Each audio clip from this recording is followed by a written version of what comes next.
silaturahmi batin Sile mengena diri dalam tulang dan darah penganutnya. Aliran ini dipercayai sampai di pantai barat Sumatera pada 662 Masehi.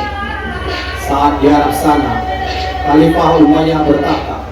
Seorang khalifah mengingat diri dalam riuh ombak yang pecah ke pantai, memandang cakrawala luas, sampai akhirnya menemukan kedalaman Sile yang sesungguhnya. Pakaiannya garak langka, isinya bayang, kesudahannya, ya Allah. Performan, Palomudo Kajul, dan El Fitra.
Ulu Embe.